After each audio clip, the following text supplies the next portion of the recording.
안녕하세요. 오늘은 말하지 않으면 인생은 바뀌지 않는다라는 책을 읽고 이 책에 대한 내용과 제 스토리를 엮어서 간단하게 이야기해 볼까 해서 영상을 켜게 됐습니다. 일단은 이 책이 무거우니까 좀 내려놓고 이야기할게요. 일단 이 책은 제목 그대로 말하지 않으면 인생은 바뀌지 않는다. 그러니까 사실 참 애매모호한 문제고 또 이제 동아시아권인 이제 한국에 사는 저희들한테는 참 어려운 일이기도 해요. 왜냐면은 이제 저희는 뭐 예를 들어서 뭐 미국에서는 눈을 똑바로 쳐다보고 이야기하는 게 예의라면은 한국에서는 요즘에서야 그렇지 옛날에는 그렇지 않았잖아요. 그래서 이 책에서도 이제 대한민국의 눈치라는 단어가 나오거든요.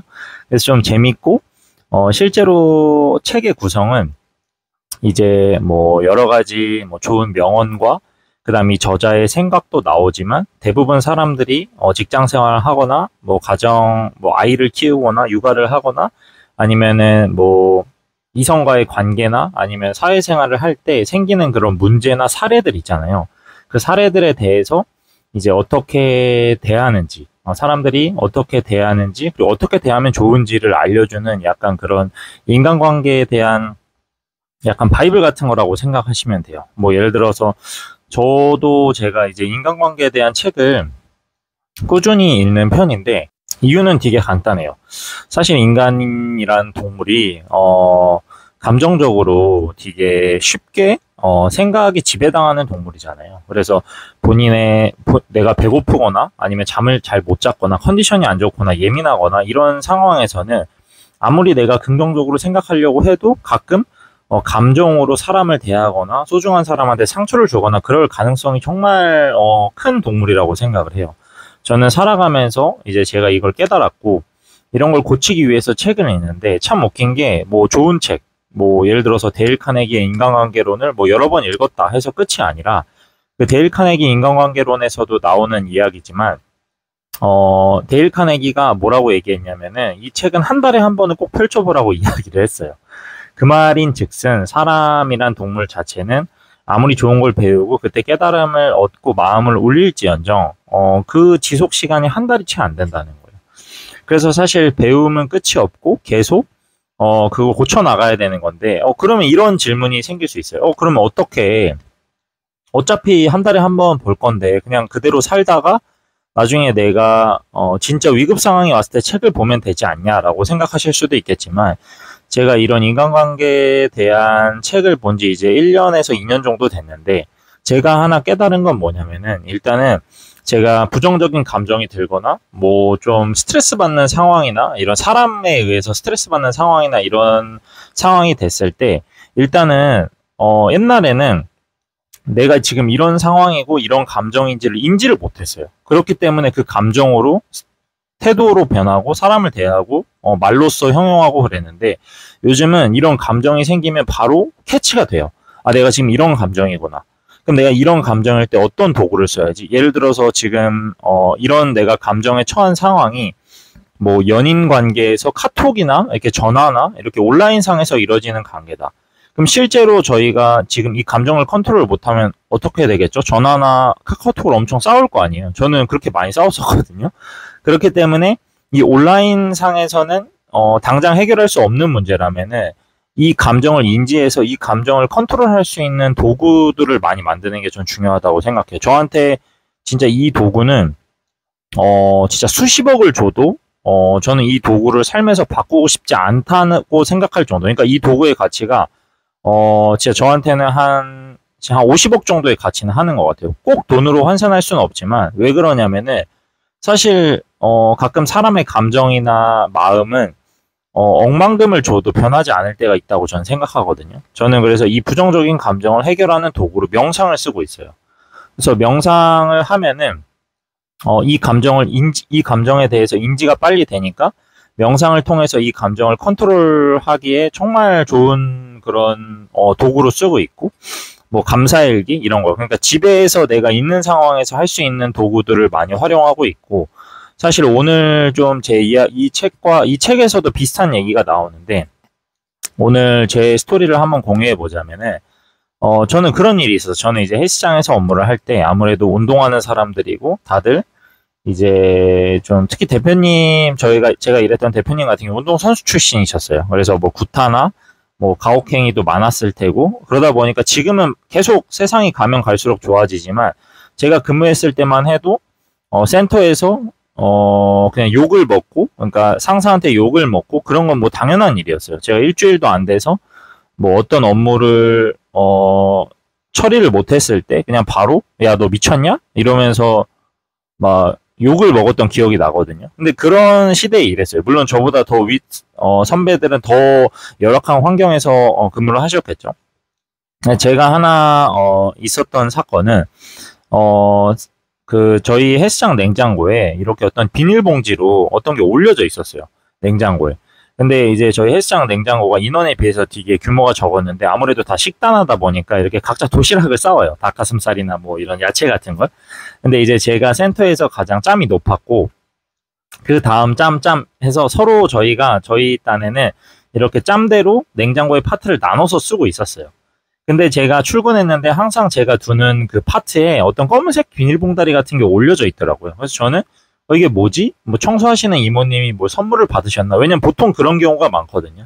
선물을 받으시거나 뭐 회원이 줘서 뭐 잠깐 넣어두거나 그런 경우가 있는데 아무래도 저희가 뭐 식단이 다 비슷하기 때문에 섞일 위험이 있기 때문에 얘기하지 않아도 서로 나눠요. 이 사람 뭐 예를 들어서 팀장님이 여기에 뒀으니까 난 여기에 두고 난 여기에 둬야지 이렇게 서로 나눠져 있거든요. 그래서 저는 그 검은색 비닐봉다리를 위로 올리고 제 도시락을 이렇게 세팅해놨어요. 그 다음에 이제 저녁이 됐는데 이제 갑자기 대표님이 엄청 화나신 상태로 나와서 저한테 와, 진짜 요즘 새끼들 진짜 개념이 정말 없다. 말하면서 미친 새끼야, 뭐야 하면서 저한테 욕을 하시더라고요. 근데 저는 그때 이제 수업을 끝나고 딱 이제 다음 수업이 들어가기 전 상황인데 그냥 그거를 듣고 그냥 그렇게 급발진을 하시기 때문에 듣고 그냥 가만히 있으면서 뭐 죄송합니다 하고 넘어갔어요.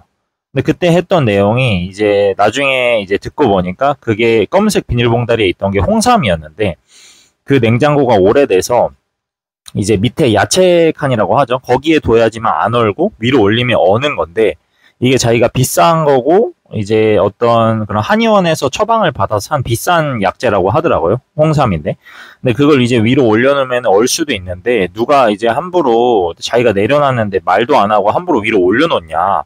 이런 상황이었던 것 같아요. 그래서 그게 비싸고 좀 값진 거였는데 얼 수도 있는 상황에 이렇게 자기한테 말도 안 하고 놓여졌다는 게 이제 되게 열이 받으신 것 같아요. 왜냐면은 그 대표님이란 경우는 이제 센터에서 가장 이제 높은 직책이잖아요. 그래서 제가 이제 그때 팀장이었는데 저한테 막 엄청 막 요즘 애새끼들 개념 없고 말면서 욕을 엄청 하셨어요. 근데 저는 그 말을 듣고 나중에 상황을 다 듣고 나서 제가 그랬어요. 이거 제가 한 거라고 얘기하고 했는데 이제 막 욕을 먹었죠. 개념이 없고 뭐 요즘 애들은 진짜 개념이 없다 이런 식으로 욕을 먹고 기분이 안 좋았어요. 근데 이제 그때 당시만 해도 제가 거기에 근무한 지 막 엄청 오래되진 않고 한 1, 2년, 2년 정도 됐던 것 같아요. 그래서 이제 그냥 그렇게 듣고 집에 갔어요. 근데 저는 그 생각이 잊혀지지가 않고 내가 여기서 저는 이제 어느 조직에 가든 항상 그런 가치관이 있어요. 내가 이 조직에서 내 말에 힘이 있으려면 정말 일을 잘해야 되고 눈치도 빨라야 되고 모든 부분에서 완벽해야 된다. 하지만 그 상태가 되면은 내 말에 힘이 생길 때는 이제 내 말로써 이 조직에 영향을 끼칠 수 있다라고 생각하면서 항상 일했던 사람이에요. 근데 저는 이미 그 센터에서 그 정도 위치에는 돼 있었어요. 근데 그 정도 위치에 있는 저한테 그렇게 대하는 그 태도를 보고 제가 집에서 생각을 했어요. 여자친구랑도 얘기를 하고 너무 화가 나고 이건 내일 얘기를 해야겠다. 이게 제가 다니던 직장의 대표님한테 처음으로 좀 그건 아닌 것 같다라고 이런 어떻게 보면 운동권에 이런 운동하는 사람들의 되게 이런 강압적이고 권위적인 분위기에 처음으로 이렇게 대드는 그런 계기였던 것 같아요. 다음날 얘기를 했어요. 제가 여기에 이 정도 다녔고 이 정도 직책이고 그게 검은색 비닐봉다리로 돼 있어서 뭔지도 몰랐고 그걸 올린 행위 자체가 대표님 입장에서는 당연히 이제 예의 없고 좀 배려받지 못한 기분이실 수 있는데 그걸로 인해서 욕을 하고 그렇게 인격적으로 모독을 하고 그러는 건 아닌 것 같다라고 얘기를 했어요. 근데 이게 사실, 여러분들도 눈치채셨겠지만, 그런 상황에서 욕을 하는 사람은 사실 그 당시에는, 그걸 받아들일 수 없는 수준의 사람이에요, 대부분. 그래서 그 당시에는, 당연히 그런 거 아니냐, 이러면서 막 얘기가 길어지다 결국에 나온 얘기가 뭐냐면, 이 냉장고 결국 누구 거냐? 그래서 내 거 아니냐, 이런 말도 나왔어요. 그래서 제가 너무 그때 더럽고 치사해서 냉장고 안 쓰겠다란 말까지 했던 것 같아요. 근데, 결국에는 저는 속에 있는 말을 그냥 죄송합니다 하고 참고 넘어가지 않고 얘기했고 논리적으로 제 의사를 전달하니까 그 마음이 어느 정도 한결 가벼워졌어요. 하지만 제가 원하는 답변을 얻지 못했어요. 사과를 받는다거나 그건 내가 실수한 것 같으니 앞으로 조심하겠다 이런 건 받지 못했고 사실 이쪽 일 하시는 분들은 공감하시겠지만 그런 일이 정말 많았어요. 근데 나중에 제가 연차가 지나고 뭐 4년차, 5년차 됐을 때쯤에는 세상이 이제 많이 변했겠죠. 이제 그런 식으로 이 업계에서 일하면은 이제 모든 직원들이 그만두고 그랬어요. 예를 들어서 회의 시간에 뭐 매출이 안 나와서 욕을 한다거나 이러면은 여자 직원들은 바로 다음날 퇴사하고 그런 경우도 많았거든요. 근데 제가 나중에 연차가 쌓여서는 이제 대표님도 인지하셨는지 이런 상황에 이런 식으로 내가 직원을 대하면 안 되겠다라고 인지를 하셨지만 사실 저는 아직도 이 일이 생생하게 기억날 만큼 그거에 대한 사과도 받지 못했고 마음의 상처가 엄청 컸던 것 같아요. 하지만 제가 여러분한테 이 이야기를 공유하는 이유는 그런 게 있어요. 뭐 미국의 한 대통령이 이야기한 말인데 평화란 갈등이 없는 상태가 아니고 평화로운 방법으로 갈등에 대처하는 능력이다라고 이야기를 많이 했어요. 그래서 저는 사실 그런 생각이 있었던 것 같아요. 제가 열심히 했고 그 조직에서 인정받는다면은 그만큼 저도 그 조직에서 그런 대우를 받아야 된다고 생각을 해요. 하지만 세상은 우리가 생각하는 것만큼 모든 사람들 그렇게 좋은 사람들만 있고 그렇게 배려해주고 인정해주는 게 세상이 아니잖아요.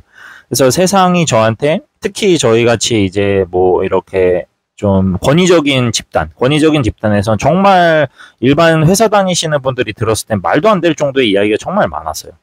근데 그래도 저는 그거를 그냥 죄송합니다 하고 끝낼 수 있었지만 항상 집에서 생각해보고 다음날 그건 아닌 것 같다. 그게 회사의 대표든 뭐든 그건 아닌 것 같고 논리적으로 따박따박 얘기하면서 그거에 대한 피드백을 저는 항상 했던 것 같아요. 근데 제가 트레이너 이 직장에서 한 5년 정도 다니면서 제가 돌이켜 봤을 때 가장 잘한 행동이 저는 그거였다고 생각해요.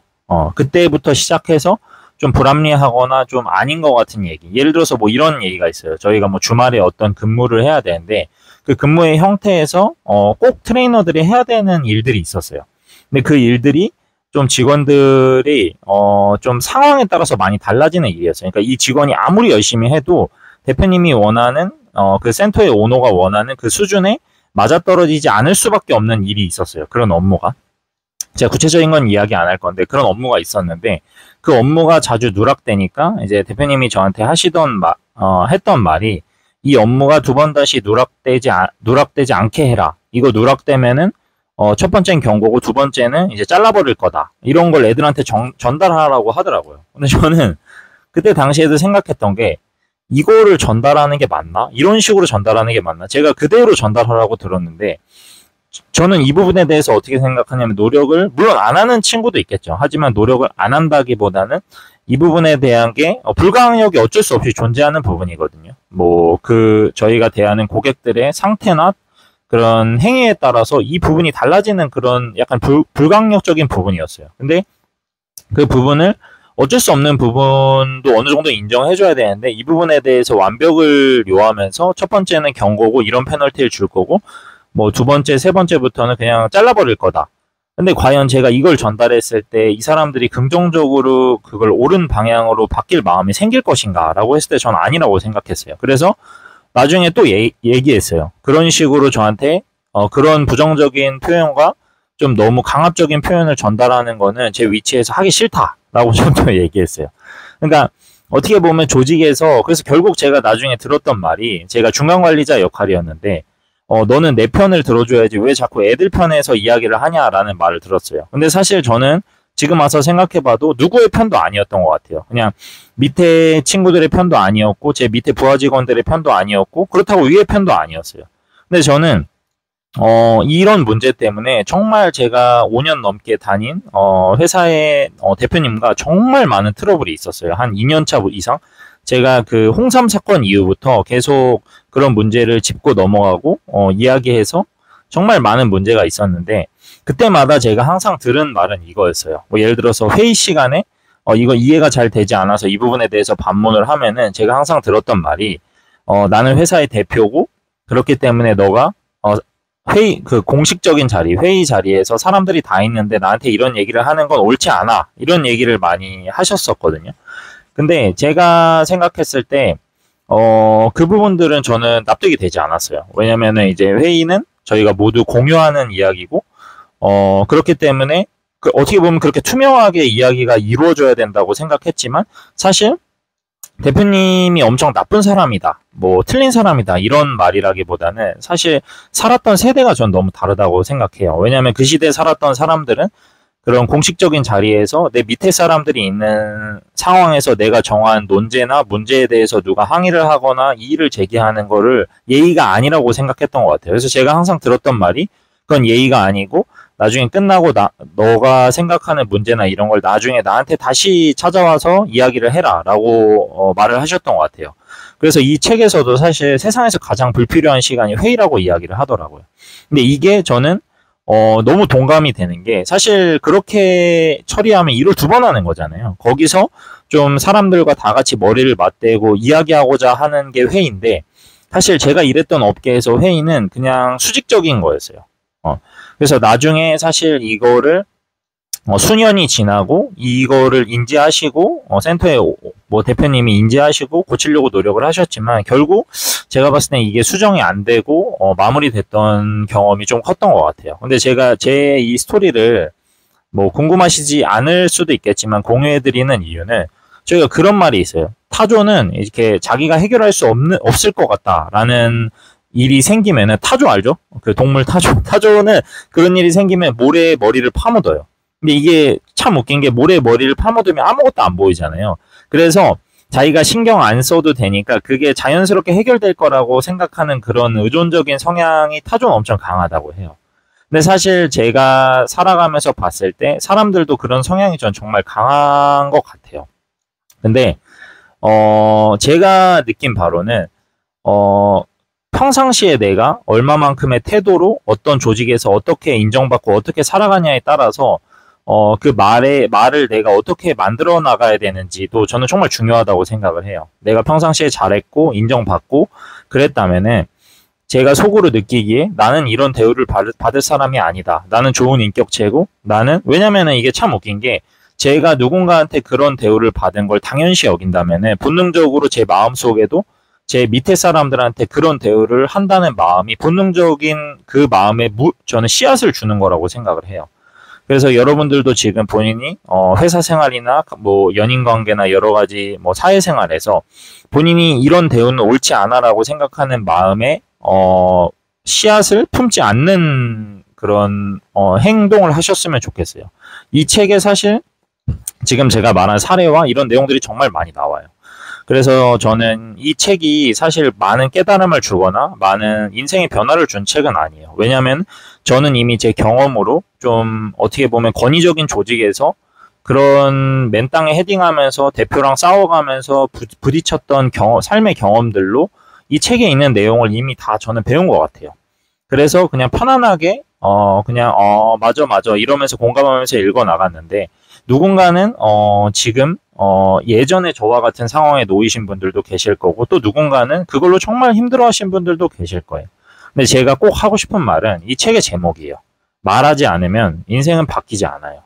사실 저희가 봤을 때 예의, 뭐 형식, 차례, 뭐 잘리면 어떡하지, 뭐 어떡하지. 근데 그런 마인드로 어차피 인생을 살아가면은 어떻게 보면 더 큰 위험을 지고 가는 걸 수도 있으니 제 말에 공감은 되시되 좀 그거를 좀 어떻게 해야 될지 모르겠다 하시는 분들은 이 책을 한번 읽어보시는 걸 저는 추천을 해요.